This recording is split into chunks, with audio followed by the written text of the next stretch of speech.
बिस्मिल्लाहिर्रहमानिर्रहीम। अस्सलाम वालेकुम। प्रोग्राम ब्यूरो टाइम जेकबाबाद से गॾु अवां जो मेज़बान अज़हर गुल सरकी हाज़िर आहियां।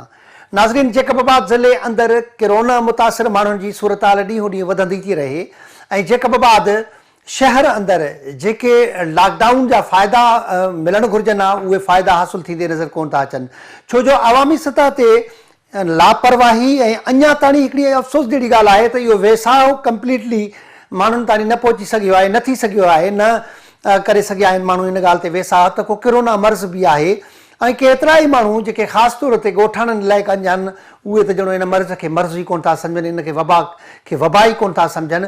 पर शहरनि अंदर बि सूरत हाल जेका आहे उहा इंतिहाई अफ़सोसनाक आहे। हिते ज़िले जी इंतिज़ामिया, सिविल इंतिज़ामिया तोड़ी पुलिस इंतिज़ामिया क़तई तौर ते ॼणो SOPs ते अमल कराईंदे नज़र नथी अचे, ॼणो त उहे समूरे सूरत हाल खां ई लातालुक नज़र अचनि था। ऐं शहर अंदरि मार्केटनि में एॾी पीह, एॾी रश, ॼणो त हिकिड़ो मेले जो माहौल लॻो पियो हुजे ऐं उते को पुलिस अमलदार मुक़ररु न हुजे ऐं ख़रीदार त ठहियो पर जॾहिं दुकानदारनि खे बि मास्क पहिरियल जा हैंड ग्लव्स न पतल हुजनि त हीअ हिकिड़ी अफ़सोसनाक सूरत हाल आहे। इन ॻाल्हि ते उन्हनि माण्हुनि खे, उन दुकानदारनि खे केरु पाबंद कंदो? ज़ाहिर ॻाल्हि आहे ज़िले जी पुलिस इंतिज़ामिया ई उन्हनि ते अमल कराए सघे थी, पर उनजी लातालकी हिकिड़ी अफ़सोसनाक सूरत हाल ज़ाहिर करे थी। जेकबाबाद शहर अंदरि रोज़ानो जी बुनियाद ते जेको कोरोना में पॉज़िटिव माण्हुनि जी तादाद वधंदी रहे थी। जेकॾहिं असां ॻाल्हि कयूं जेकबाबाद जे सभ खां वॾे तालुके ठुल जी, त ठुल अंदरि बि लॻभॻि को 100 खां वधीक माण्हू कोरोना में मुतासिर थिया आहिनि ऐं उतां जी सूरत हाल बि हिकिड़ी ॻणती जहिड़ी थींदी पई वञे। ठुल जी सूरत हाल खे रिपोर्ट कयो आहे सिंध TV न्यूज़ जे रिपोर्टर सरमंद करराणी। अचो त हली अव्हां खे उहा सरमंद करराणी जी रिपोर्ट ॾेखारी। कंहिं ते बि अमल नथो थिए पियो, छो त ख़ुदि असां गवर्नमेंट त चए थी पई, साफ़ी बि चवनि था, शहर जा समाजी अॻुवान बि चवनि था त SOP ते अमल कयो, पर असां शहरी पाण लापरवाही कयूं वेठा आहियूं ऐं इन्हनि में हर घर जो फ़र्ज़ु इनवॉल्व आहे। तव्हां मूं थी अचो, आउं पाण इनवॉल्व आहियां, इन्फेक्टेड आहियां, मुंहिंजो भेणीयो वियो, हींअर मुंहिंजे पुट खे थियो आहे।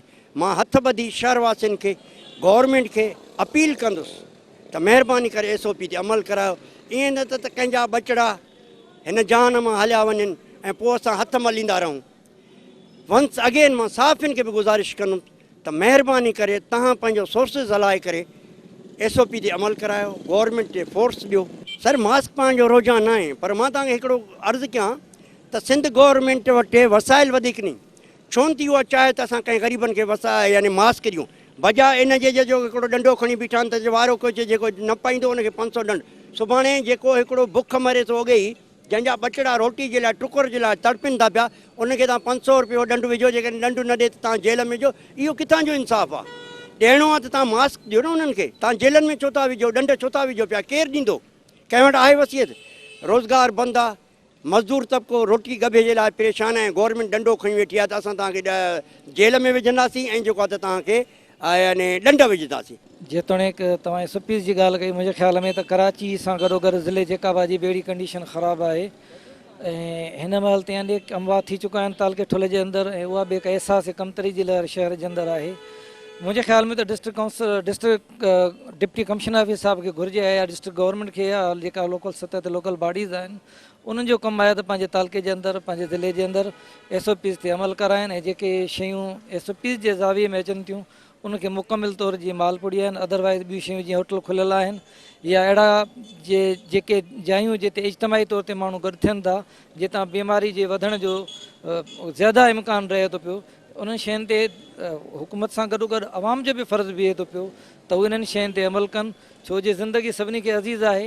पर हिकिड़ी आम ॻाल्हि कंदो जेका हिन टाइम ते मूंखे इन सॼे वायरस दौरान नज़र न आई आहे त माण्हुनि खे चयो वञे थो भई तव्हां सैनिटाइज़र इस्तेमालु कयो, साबुण जो इस्तेमालु कयो, पर असांजा कहिड़ा ग़रीब माण्हू बि आहिनि जिन वटि सैनिटाइज़र त परे जी ॻाल्हि आहे पर उन वटि साबुण बि न आहे। ख़ुदा रा पंहिंजे एडवर्टाइज़ तो इहो हलायो त कम से कम तव्हां ख़ालिस मिटी खणी उन सां हथ चङी तरह जेकर 20-25 मिंट जेकर तव्हां हथ पंहिंजा माटींदव पोइ बि तव्हांजे जिस्म तां उहो जरासीम ख़तमु थी सघे थो। त अहिड़ियूं शयूं एक्टिविटीज़ बि ॻोल्हियो जिन एक्टिविटीज़ सां उन्हनि वायरस ते असरु थी सघे ऐं जंहिंमें माण्हू असांजो मुआशिरो हिकु ख़ुशहाल मुआशिरे तरफ़ वञी सघे ऐं इन छुटकारे मां जेका हिन टाइम पूरी दुनिया में कोरोना वायरस जेका फैलियल आहे उनखां छुटकारा हासिलु करे सघूं। असांजो फ़र्ज़ु आहे त असां माण्हुनि खे सभ खां पहिरियां आगाह कयूं त SOPs आहिनि छा। स्टैंडिंग प्रोसीजर ऑपरेटर आहे इन जो मक़सदु, ऐं ही SOPs गवर्नमेंट इन जे करे क़ाइमु कया आहिनि त माण्हू घटि में घटि पाण खे सेफ साइड ते रखी सघे। SOPs जो मक़सदु आहे तव्हां ठीकु आहे जेकॾहिं निकिरो था गवर्नमेंट जे मुताबिक़ पहिरियां त असांखे सोशल डिस्टेंस रखिणो आहे, हिक ॿिए खां वेझड़ाई नाहे रखणी, कुझु फुटनि ते फ़ासिलो रखिणो आहे ताकी अगरि कंहिंखे का इहा बीमारी आहे कोरोना वायरस जी त हू ॿिए ताईं न फैलिजी सघे। पर जेकॾहिं अगरि मां ॾिसां थी पंहिंजे ठुल इलाइक़े खे, पंहिंजे शहर खे, या इवन असां पंहिंजे डिस्ट्रिक्ट्स खे या असां पंहिंजे एरियाज़ खे ॾिसूं था त माण्हुनि जी घटि तादाद आहे जेका हिन SOPs ते अमल करे थी। ज़्यादातर माण्हुनि खे त SOPs जी ख़बर ई न आहे त SOPs छा आहिनि ऐं छा करणा आहिनि छा न आहिनि करणा। त सभ खां पहिरियां असांजा जेके हिन इलाइक़नि जा आला अमलदार आहिनि, जीअं सम्झो DCs थी विया या सिविल सोसाइटी जा माण्हू थी विया या सोशल वर्कर जेके बि आहिनि, उन सभिनी जो फ़र्ज़ु आहे त हू माण्हुनि खे आगाह करनि त SOPs छा आहिनि ऐं SOPs ते अमल दरामद करण सां तव्हां जूं ज़िंदगियूं सेव थी सघनि थियूं ऐं तव्हां जूं ज़िंदगियूं महफ़ूज़ थी सघनि थियूं। जेकॾहिं ॾिठो वञे थो त होटलनि ते पाबंदी आहे ऐं सिर्फ़ु मस्जिदनि ते पाबंदी आहे या ट्रांसपोर्ट जेका हले थी, त किथे बि नज़र नथो अचे जो माण्हू हू SOPs ते अमल करनि था। जेकॾहिं होटल बंदि कया वञनि था त ही असांजी उन माण्हुनि जे कारोबार जो नुक़सान बि आहे, मईशियत जी तबाही बि आहे, पर माण्हुनि खे कंहिं बि तरीक़े सां हू पंहिंजे SOPs ते जेके असांखे गवर्नमेंट जी तरफ़ां ॾिनल आहिनि उन्हनि ते को बि अमल नथो करे। ही जेका कोरोना आलमी वबा आहे इहा पूरे मुल्क दुनिया जे अंदरि, पूरे पाकिस्तान जे अंदरि ऐं असांजे इलाइक़नि में ख़ासि तौर ते असांजे ज़िले जैकाबाद ऐं असांजे ठुल शहर में उनजो जेको फैलाव आहे लॉकडाउन खां पोइ उहो तेज़ी सां वधियो आहे ऐं उन जे नतीजे में असांजे हिन नंढड़े शहर ठुल में जेको 70-75 हज़ार जी आबादी जो शहर आहे, सो इन में वॾे पैमाने ते जेका उहे मौत थिया उहो कोरोना जे करे। उनखां पोइ सिंध गवर्नमेंट ने नोटिस वरितो ऐं हिकु हफ़्ते जो 8 ॾींहंनि जो हिकिड़ो वधीक जेको आहे लॉकडाउन लॻो ऐं हिन वक़्तु जेका सूरत हाल आहे उहो बिल्कुलु SOPs ते अमल नथो थिए ऐं मालपड़ी हुजे या शहरी हुजनि उहे इन ते इन हवाले सां उन्हनि जो कोई बि जेको आहे उनखे अहसासु न आहे। थियणु ईअं खपे त हिन SOPs ते अमल जेको आहे उहो गवर्नमेंट कराए, उहा मक़ामी इंतिज़ामिया हुजे या उहा ज़िलई इंतिज़ामिया हुजे। सभ खां पहिरियां त ज़िलई इंतिज़ामिया मक़ामी इंतिज़ामिया उहे जेके आहिनि मास्क फ़राहम कया वञनि। असांजो हितां इंतिहाई ग़रीब तबिको आहे, हर माण्हू ग़रीब आहे, उनखे साबुण वठण जी जेको आहे सख़्त न आहे, हिमत न आहे त हू जेको आहे न SOPs जे हवाले सां ॿियूं कहिड़ियूं शयूं जेके आहिनि हू पाण ख़रीद करे। सो ख़ासि तौर ते मास्क जो जेको आहे उहो इंतिज़ाम कयो वञे। सिंध गवर्नमेंट खे जेको आहे असांजी ज़िलई इंतिज़ामिया जेको आहे उहो सिंध गवर्नमेंट खां या किथां बि जेको आहे मास्क जो इंतिज़ाम कयो वञे ऐं हिते मास्क जेको आहे उहो फ़राहम कयो वञे ग़रीब खे। साईं हितां जी इंतिज़ामिया मुकमल ग़ाइबु आहे, ॼण त हिते इंतिज़ामिया असांखे नज़र ई न आई आहे। पोइ बि असां जस्ता ॾियूं चूंडल नुमाइंदे MPA डॉक्टर सुराब ख़ान सरकी खे, जंहिं वज़ीर आला खे चई करे जेको आहे सो मुकमल ठुल शहर में हफ़्तो लॉकडाउन जो ऐलान करायो। उन खां अॻु में रोज़ हिते 10 खां 15 माण्हू फौतगी थींदियूं ऐं हफ़्तो जेका लॉकडाउन थी उन खां पोइ फौतगी रुकिजी वियूं। पर हिते अफ़सोस आहे त मुख़्तियार कार वीचारो बीमार आहे, SDM त असां ॾिठो ई न आहे। पुलिस इंतिज़ामिया लॉकडाउन जी आड़ में कमाई जो ज़रियो बणाए छॾियो आहे, जंहिंजे करे असां हिते शहरी बिटे अज़ाब में आहियूं। हिते को बि अमल दरामद कोरोना वायरस ते कोन थो थिए, छाजी विथी आहे, छाजी समाजी विथी आहे, कुझु बि न आहे साईं। हिते नाल इंतिज़ाम आहे, पुलिस नाल इंतिज़ाम आहे। असां ना इंतिज़ामिया जे वर चढ़ियलूं। असां वज़ीर आला सिंध खां गुज़ारिश था कयूं त जेका ठुल जी नाल इंतिज़ाम आहे उनखे हटाए जेको आहे सो को ईमानदार मुक़ररु कयो वञे, छो त हीउ इंसान जी ज़िंदगी जो मसइलो आहे। ही वबा पूरी दुनिया में फैलिजी चुकी आहे। जेसिताईं असां हिन जो एहतियात सां न हलंदासीं, विथी न कंदासीं त असां हिन खां छुटकारो हासिलु नथा करे सघूं। जी बिल्कुलु अज़हर साहब, त ठुल जे शहरनि जी ॻाल्हियूं ॿुधो, उन्हनि चवण ठुल में SOPs ते को बि अमल नथो थिए। ठुल में जेका पंहिंजो जेका दुकानदार आहिनि उहे SOPs ते अमल नथा। हितां जी मक़ामी इंतिज़ामिया उहो बिल्कुलु मुकमल तौरु नाकाम आहिनि। इंतिज़ाम नाले का बि शइ न आहे। शहर जो इहो चवणु आहे ठुल में जेका मालपीड़ी क़ाइमु थियल आहे उते बि रोज़ हज़ारनि जे तादाद में माण्हू अचनि था, उते बि इंतिज़ामिया को बि किरदारु अदा करण लाइ तयारु न आहे। जॾहिं त जेको शहर आहे, शहर मुकमल तौर पर जेतोणीकि सिर्फ़ु होटलूं बंदि आहिनि, बाक़ी शहर मुकमल तौर तव्हां शहरनि जो इहो चवणु आहे त ट्रांसपोर्ट जेको निज़ाम आहे, ट्रांसपोर्ट उते बि जेका माण्हू को बि समाजी विथी नज़र नथी अचे। ट्रांसपोर्ट मुकमल तौरु हली रहियो आहे ऐं जेको हिकु इंतिज़ामिया उन हवाले सां को बि किरदारु अदा करण लाइ तयारु न आहे। हितां जी माण्हुनि जो इहो चवणु आहे त जेका पुलिस आहे उहा हिन कोरोना वायरस खे पंहिंजो कमाई जो ज़रियो बणाए छॾियो आहे। पुलिस ट्रांसपोर्टर माल पीड़ी वारनि खां हज़ारे रुपया रोज़ानो उगाड़े थी, जंहिंजे करे जेका समाजी विथी खे ख़ुदि इंतिज़ामिया समाजी विथी जे हवाले सां किरदारु अदा करण लाइ तयारु न आहे। असां हिन वक़्तु जेका मौजूदु आहियूं ठुल जे जेके तालके अस्पताल में मौजूदु आहियूं। तालके अस्पताल में जेतोणीकि कोरोना जो जेको वार्ड क़ाइमु थियल आहे, पर हिन वक़्त ताईं जेका को बि माण्हू जेका पंहिंजो आइसोलेट न थियो आहे, हितां जा माण्हू जेको ख़ासि करे पूरे सिंध सां गॾु ठुल जा जेके माण्हू आहिनि उहो जेके सिविल अस्पतालनि खां लवाइनि था, उहे नथा चाहिनि त जेका उहो घर में आइसोलेट थियण लाइ तयारु आहिनि, पर जेका ठुल जेके अस्पताल आहिनि सिविल अस्पताल में जेके कोरोना वार्ड आहिनि उते आइसोलेशन वार्ड आहिनि, उते पंहिंजो पाण खे दाख़िल करण लाइ तयारु न आहे। हितां जी मक़ामी इंतिज़ामिया जेको हिन वक़्तु मौजूदु न आहे, ऐं उनजो इहो चवणु आहे त जेका पंहिंजो असां माण्हुनि खे कोशिशि कयूं था हिते सहूलियतूं ॾियण लाइ बि, हिते सहूलियतूं मौजूदु आहिनि, बेड मौजूदु आहिनि, हर क़िस्म जी सहूलियत मौजूदु आहे, पर जेको हितां जो माण्हू पाण खे सिविल अस्पताल जे वार्ड में जेको पंहिंजो आइसोलेट करण लाइ तयारु न आहे। तव्हांखे इहो ॿुधाईंदो वञा जेतोणीकि ठुल में ट्रामा सेंटर जेको मौजूदु आहे, ट्रामा सेंटर लाइ जेको 8 पंहिंजो एयर कंडीशन आहे, उहो एयर कंडीशन अञा ताईं न लॻी सघिया आहिनि। जेको जनरेटर आहे उहो जनरेटर पिणु सालनि खां वठी पियो आहे, उहो पिणु इस्तेमालु न थियो आहे। ऐं ठुल जी जेका ट्रामा सेंटर में जेको वार्ड क़ाइमु थियल आहे, उन वार्ड में कंहिं बि क़िस्म जी को बि सहूलियत न आहे, तंहिंजे करे को बि माण्हू हिते जेका पाण खे आइसोलेट करण लाइ तयारु न आहे। जी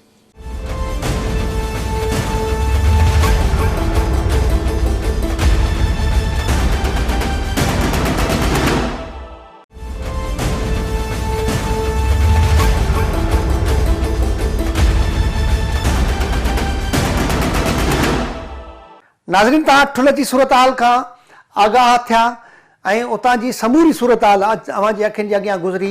ऐं हाणे असां रुख़ कंदासीं जेकबाबाद जे हिकिड़े ॿिए अहम तालके गड़ी खेरे जो, छो जो गड़ी खेरे जी बि सूरत हाल गणती जहिड़ी आहे। उतां जी THQ यानी कि तालका हेडक्वार्टर वारी अस्पताल ई सील कई वई आहे। उतां जो पैरामेडिक्स अमलो, डॉक्टर्स, इवन जो हिकु लेडी डॉक्टर बि उन में मुतासिर थी आहे, पॉज़िटिव आयो आहे उनजो कोरोना टेस्ट। ऐं उते बि डेली जी बुनियाद ते केस वधनि था ऐं शहर अंदरि SOP ते कंहिं बि तरह सां अमल नज़र नथो अचे। उते बि इंतिज़ामिया जी सूरत हाल कहिड़ी आहे, माण्हुनि जी सूरत हाल कहिड़ी आहे, उतां जे माण्हुनि जो छा चवणु आहे, उन समूरी सूरत हाल खे गड़ी खेरे सिंध TV न्यूज़ जे रिपोर्टर ज़ाहिद गुल अबड़े रिपोर्ट कयो आहे। हलो अव्हांखे गड़ी खेरे जी सूरत हाल ते ज़ाहिद गुल अबड़ो जी रिपोर्ट ॾेखारियूं। में भी ही के हिन जा कलवर एतिरा त वधी विया आहिनि जो पूरो पाकिस्तान जेको आहे सो बैंड थी वियो आहे, हिकु हंधि ते जेको आहे सो जमा थी वियो आहे, मईशत तबाह थी वई आहे। ऐं इन खां अलावा मां इहो बि ॿुधाईंदो आहियां गड़ी खेरो जे हवाले सां जेकॾहिं असां ॻाल्हि कयूं त हिते गड़ी खेरो में कोरोना वायरस जा केस हिन ईद खां अॻु या जेको आहे सो ईद खां पोइ ई जेको आहे सो वधिया आहिनि। ऐं हिन महिल जेकी हिते कोरोना वायरस जे मरीज़नि जी तादाद आहे उहा 24 ते अची पहुती आहे। तालका अस्पताल जो मुकमल अमलो जंहिंजी टेस्ट कई वई, 33 माण्हुनि जी टेस्ट कई, उन मां जेको आहे 17 माण्हुनि जी पॉज़िटिव आई आहे, जंहिंजे करे तालका अस्पताल खे मुकमल तौर ते 14 ॾींहंनि जे लाइ सील कयो वियो आहे। ऐं जेके डॉक्टर्स ऐं LHV ऐं जेको आहे सो पैरामेडिकल स्टाफ जेको कोरोना वायरस में मुब्तला थियो आहे उन्हनि खे पंहिंजनि घरनि में आइसोलेट कयो वियो आहे। इन खां अलावा उन खां पोइ जेको आहे सो हितां जे MP ममताज़ जखरानी तरफ़ां हिकु स्पेशल टीम मोकिली वई, जेकी पिणु जेको आहे सो हिते टाउन कमेटी ते वेही करे शहरनि जूं टेस्टूं कयूं, 21 माण्हुनि जूं उन्हनि टेस्टूं कयूं, जंहिंखां पोइ जेको आहे सो उन्हनि 21 मां 3 माण्हुनि जी जेको आहे टेस्ट पॉज़िटिव आई ऐं हिकु वधीक जेको आहे सो ॿियो माण्हू उनजी बि जेको आहे सो टेस्ट कोरोना जी पॉज़िटिव आई आहे। जंहिंजे करे जेको आहे सो हींअर जेको अंग तालके गड़ी खेरे जे हवाले सां मां तव्हांखे ॿुधाईंदो हलां त उहो 24 ते जेको आहे सो टारगेट पहुतो आहे। 24 माण्हू कोरोना वायरस में मुब्तला थी चुका आहिनि। मां इहो बि ॿुधाईंदो हलां त जेकॾहिं इन हवाले सां वधीक टेस्टूं कयूं वयूं त हिते जेको आहे सो गड़ी खेरो में वधीक केस ज़ाहिर थी सघनि था, छो त काफ़ी माण्हू हिते जेके तालका अस्पताल वेंदा रहिया आहिनि इलाज जेको आहे सो हवाले सां, उते बि जेको आहे सो ही डॉक्टरनि सां मिलंदा रहिया आहिनि मरीज़नि, या तालके जे गड़ी खेरो शहर जी जेकी पसगिरदाई आहे, या जेको आहे सो असांखे बलोचिस्तान बि जेको आहे सो सरहदी पट्टी आहे तालको गड़ी खेरो, बलोचिस्तान बि असांखे टच थिए पियो। बलोचिस्तान जा काफ़ी माण्हू हिते जेको आहे सो इलाज ख़ातिर ईंदा रहिया आहिनि ऐं उन्हनि जे हवाले सां बि जेकॾहिं टेस्टूं कयूं आहिनि, छो त रिकॉर्ड मुकमल तालका अस्पताल में मौजूदु आहे। जेकी बि OPD कई वई आहे तालका अस्पताल में उहो मुकमल रिकॉर्ड उते मौजूदु आहे।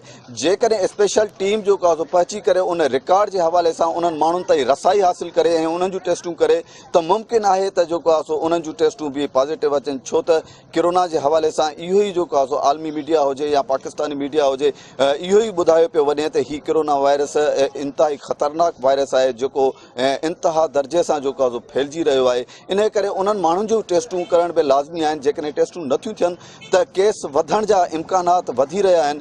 इन समूरे मामले ते ऐं SOPs जेको गवर्नमेंट जे तरफ़ां SOPs शेड्यूल ॾिनो वियो आहे, उन SOPs ते तालके ॻड़ीखेरे में, शहर ॻड़ीखेरो में केतिरो अमल थी रहियो आहे, इंतिज़ामिया केतिरो अमल कराए रही आहे, इन समूरे मामले ते असां ॻड़ीखेरो जे बाशऊर शहरनि सां ॻाल्हाईंदासीं, सियासी समाजी तंज़ीमनि जे अॻुवाणनि सां ॻाल्हाईंदासीं त उन्हनि जो छा चवणु आहे, रोकथाम कीअं करे सघिजे या तालके ॻड़ीखेरो खे इन मर्ज़ खां कीअं बचाए सघिजे, इंतिज़ामिया खे उहे कहिड़ा मशवरा ॾेई सघनि था जंहिंसां जेको आहे सो तालके ॻड़ीखेरे जी अवाम खे महफ़ूज़ रखे सघिजे। असल ॻाल्हि आहे जेको शेड्यूल गवर्नमेंट ॾिनो आहे उहो सिर्फ़ु अख़बारनि ताईं महदूदु आहे, मीडिया ताईं महदूदु आहे त बाबा हे कमु हीअं करणु खपे। उन्हनि जे पंहिंजे ज़ात तरफ़ गवर्नमेंट जे तरफ़ खां अहिड़ी काई बि जेका उन्हनि एक्टिविटीज़ उन्हनि ॻड़ीखेरे में न ॾेखारियो आहे, न उन्हनि जो अहिड़ी का एक्टिविटीज़ आहे जंहिंजे करे ज़रिए माण्हू खे ख़बर पए त हे पॉज़िटिव हिन माण्हू खे आहे या नेगेटिव मर्ज़ आहे हुनखे।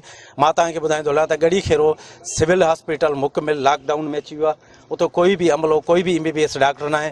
प्राइवेट जेके डॉक्टर हज़रात आहिनि उहे बि हिकु ॿिनि खे थिया, उहे बि ख़ौफ़ मोह जेके पंहिंजा क्लिनिक बंदि करे चुका आहिनि। हाणे कोरोना त पंहिंजी जाइ ते आहे, पर आम जेका बीमारी शयूं आहिनि, जे ग़रीब खे थिए थो, बुखार आहे, ज़ुकाम आहे, खंघि आहे, अहिड़ी काई बि शइ जेका आहे त उनजे लाइ बि उन माण्हू खे न स्प्रो गोरी मिले थो, न को सिरप मिले थो, न का उन्हनि खे या को अहिड़ो को टीम आहे जेको उते चेक करे घरनि में, ॻोठनि में या कंहिं शइ में त भई हीउ पॉज़िटिव आयल आहे या नेगेटिव आयल आहे। गवर्नमेंट त ऐलान करे चुको आहे त भई तव्हां SOP ते अमल कयो ऐं उनजे मथां हे कमी थिए। भई अमल ईअं न थींदो आहे, उहो गवर्नमेंट जे तरजीहात सां थींदो आहे, गवर्नमेंट जे अमली इक़दाम सां कयो वेंदो आहे। तव्हांखे ॿुधाईंदा हलूं त तव्हां ॾिसो न, हाणे असां वटि जीअं कुझु अहिड़ा खोड़ डेथिंग बि थी विया आहिनि, अॼु ॾींहं ते ख़बर न आहे पियो माण्हुनि खे त बाबा इहे जेके फौतगी थिया आहिनि ॻड़ीखेरे में, आया इहो कोरोना जे करे थिया आहिनि या कोरोना जे बग़ैर उन शइ खां थिया आहिनि।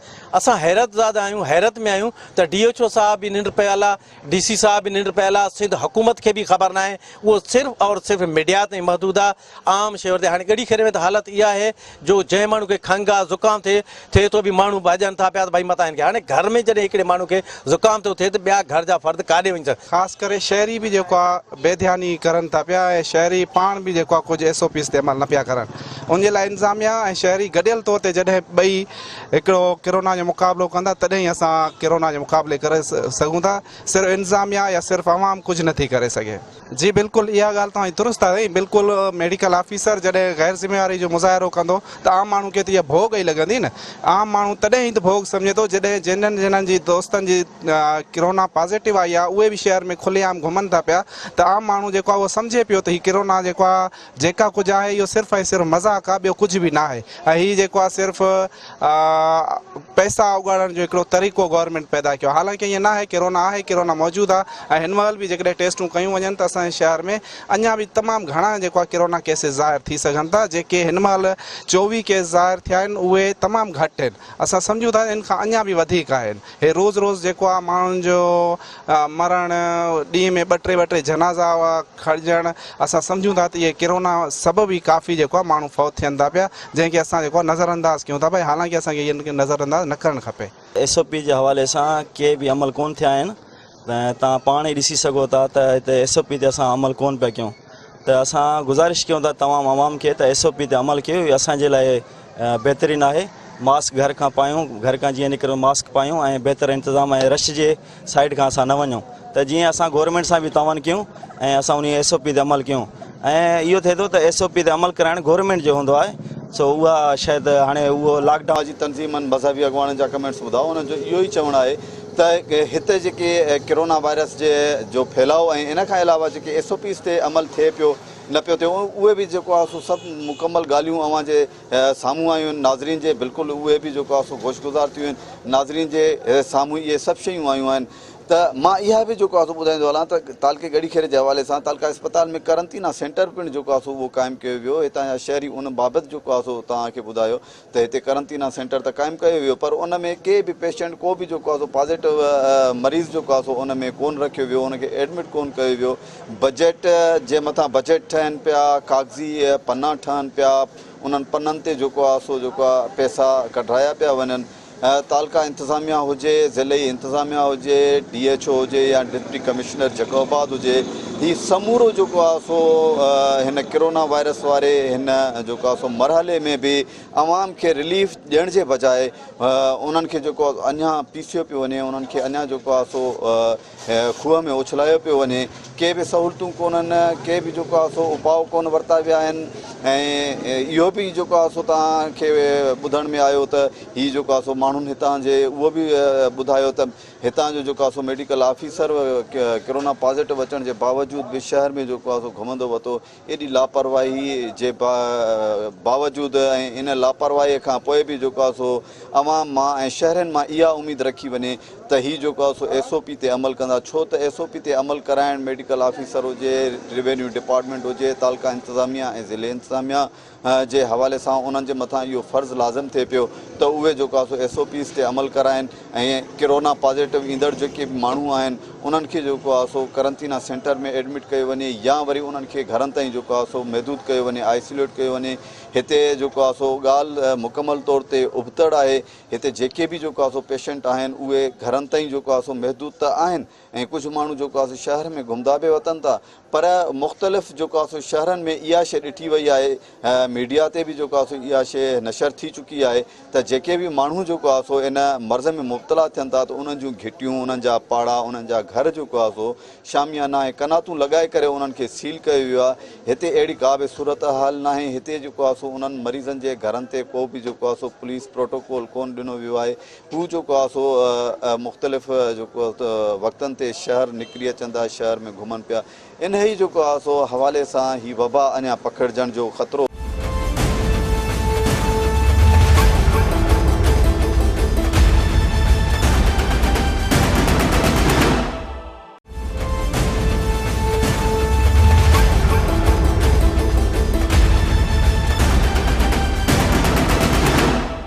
गड़ी खेरे अंदर भी का अहिड़ी तसली जहिड़ी ॻाल्हि कोन थी ॿुधाई वञे। गड़ी खेरे जो बि हिकिड़ो जेको आहे कनेक्शन परियां बलोचिस्तान सां मिले थो। केतिरा ई रस्ता बलोचिस्तान जा गड़ी खेरे खां गुज़रनि था ऐं गड़ी खेरो जंहिं हंधि मौजूदु आहे उहो बलोचिस्तान जे हिकु जाफराबाद ज़िले ऐं लाड़काणो कमर शहदाद कोट ऐं लाड़काणे ज़िलनि समेत शिकारपुर ज़िले खे बि उन जूं हदूं टच करनि थियूं, जंहिंजे करे बि उनजी हिकिड़ी इंतिहाई अहमियत आहे। ऐं उते अहिड़ी इंतिज़ामी लापरवाही हिकिड़ी गणती जहिड़ी सूरत हाल आहे जंहिंखे बहितर करण जे लाइ इंतिज़ामिया खे तवजो ॾियणु खपंदी आहे। ख़ासि तौर ते SOPs ते अमल सिविल इंतिज़ामिया कोन थी कराए सघे। ज़ाहिर ॻाल्हि आहे उनखे पुलिस इंतिज़ामिया ई इंश्योर कंदी ऐं उन्हनि ते अमल कराए सघे थी। हाणे असां अव्हां खे गड़ी खेरे जी सूरत हाल खां आगाही ॾियण खां पोइ वठी हलंदासीं जेकबाबाद ज़िले जी मजमूई सूरत हाल ते। उन सूरत हाल खे रिपोर्ट कियो आहे सिंध TV डिस्ट्रिक्ट जेकबाबाद जे रिपोर्टर ज़ैन सरकी। अचो तव्हांखे ज़ैन सरकी जी रिपोर्ट ॿुधायूं ऐं ॾेखारियूं त ज़ैन सरकी कहिड़ी सूरत हाल खे फोकस कयो आहे ऐं माण्हुनि जो छा चवणु आहे।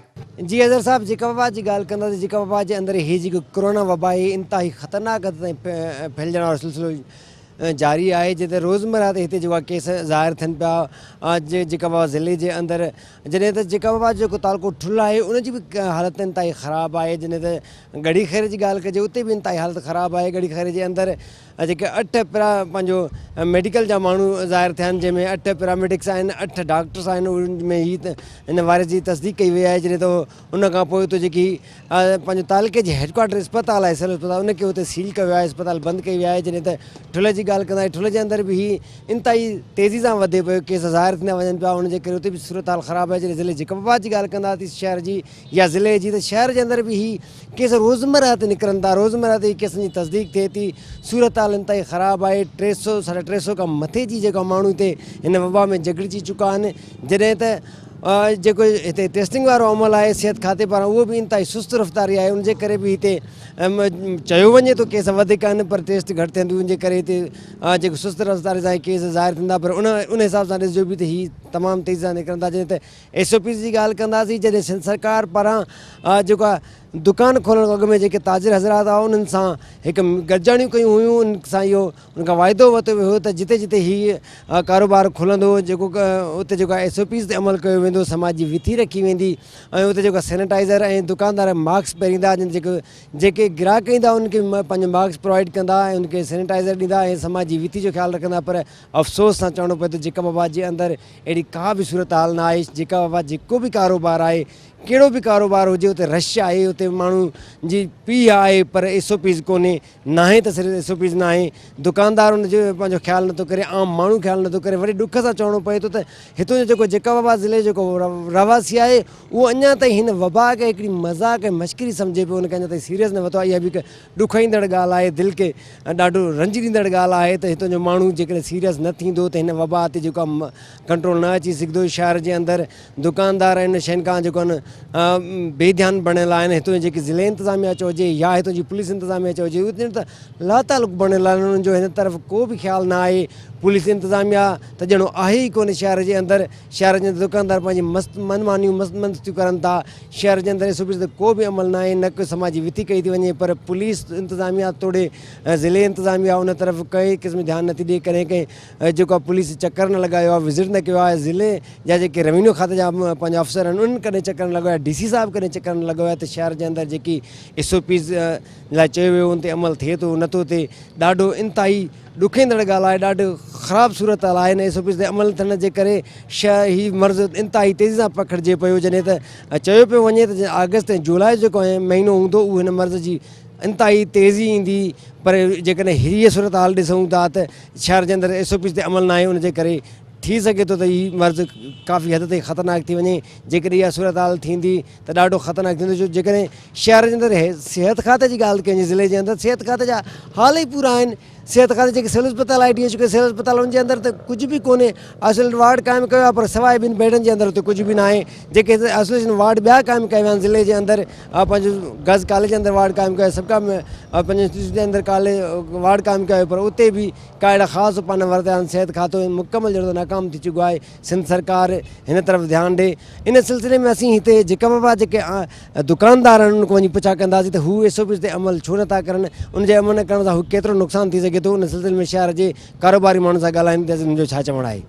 ये जेको बि सैनिटाइज़ जो सिस्टम या मास्क पाइण जो सिस्टम, पहिरीं त असांजी गवर्नमेंट ऑफ पाकिस्तान या गवर्नमेंट ऑफ सिंध या सूबाई गवर्नमेंट ये जेके बि नोटिफिकेशन कढंदा आहियूं उन ते अमल आर्टिफिशियल हूंदो आहे। हिकिड़े क़िस्म जो हिकिड़ो माण्हू कराईंदो त ॿियो ठाहींदो, ॿियो ठाहींदो त टियों ठाहींदो। हक़ीक़त इहा त असांजो मुल्की लेवल ते को बि नोटिफिकेशन कारआमद नथो थिए। मां इहो चवंदुमि त गवर्नमेंट ऑफ सिंध 1000 दफ़ा सोचे सम्झी को बि नोटिफिकेशन करे ऐं उनखे क़ानूनी तौर बाक़ाइदे पाबंद करे हर डिस्ट्रिक्ट जे DC ऐं SP सुप्रिंटेंडेंट ऑफ पुलिस अमले खे पंहिंजे मुख़्तलिफ़ क़िस्मनि सां सख़्ती सां जुडिशियल मजिस्ट्रेट मुक़ररु करे जेके इन SOPs खे अमली तौर ते अमल कराइनि। चाहे उहो दुकानदार पाण अमल करे, ग्राहकनि खे अमल कराए, हर हिकु माण्हू खे जॾहिं अमल कराइण जे लाइ का बि नोटिफिकेशन पावरफुल हूंदी ऐं सज़ा याफ़्ता हूंदी त को माण्हू इन्हनि ते अमल नथो करे त उनखे सज़ायूं थींदियूं। त अहिड़े अमल जे लाइ जेको हूंदो त माण्हू लाज़मी हिकिड़े सिस्टम में ईंदा। पर जो कंहिं बि सिस्टम खे ठाहे वरी अॼु ठाहियो वञे, सुभाणे ठाहियो वञे त इहे जेके बि अमल आहिनि इहे नाक़स आहिनि। इन में सॼो असांजे मुल्क जो सिस्टम मुयार असां पोइते था पऊं। इहो साईं हद दर्जे ते इंजित माना को असां वटि लफ़्ज़ ई न आहिनि जो चऊं त ख़तरनाक त इन जो त हद ई न आहे न। एतिरी ख़तरनाक आहिनि जी का हद न आहे, का लिमिट न आहे। असां पस गिरदगाई में ॾिसूं जेके बि अमवात थिया आहिनि असांजे शहर जेकाबाद में, त हुनजी जेके बज़ाहिरी ज़ाहिरी या इनडायरेक्टली जेके बि माना अलामात मिलनि थियूं उहो सिधो डायरेक्ट करोना सां जो तालुक़ु मिले थो। हुनजी कड़ियूं जी जेका करोना सां मिलनि थियूं। तव्हां रिपोर्टिंग कयो जेके बि इर्द गिर्द में जेके हाणे हफ़्ते जे अंदरि जेके अमवात थियूं ऐं तादाद में जेको अमवात थियनि ऐं जो माना पुछो त बाबा 8-10 ॾींहं बुखार रहे थो। 8-10 ॾींहं खां बाद में अचानक अधु कलाक जे अंदरि या 45 मिंट 1 कलाक जे अंदरि साह खणण जी तकलीफ़ थिए थी। हुन खां माण्हू पोइ एक्सपायर थी थो वञे। त पहिरीं ॻाल्हि त इहा बाबा दुकानदारनि खे खपे, पाण खे खपे असां इन SOPs ते अमल कयूं। गवर्नमेंट खे बि खपे त हिन शइ सख़्ती सां अमल कराए।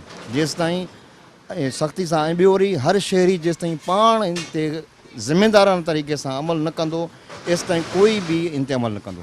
गवर्नमेंट खे एक्शन खणणु घुरिजे। ज़ाहिरी ॻाल्हि आहे एतिरा शॉप्स आहिनि, एतिरे दुकाननि ते त ज़ाहिरी ॻाल्हि आहे एतिरो अमल नथी थींदो। कुझु दुकान जेके आहिनि जी माना विच सिटी में ज़्यादातर जेके दुकान आहिनि जिते रश घणी हूंदी आहे उते तक़रीबन अमल थिए थो।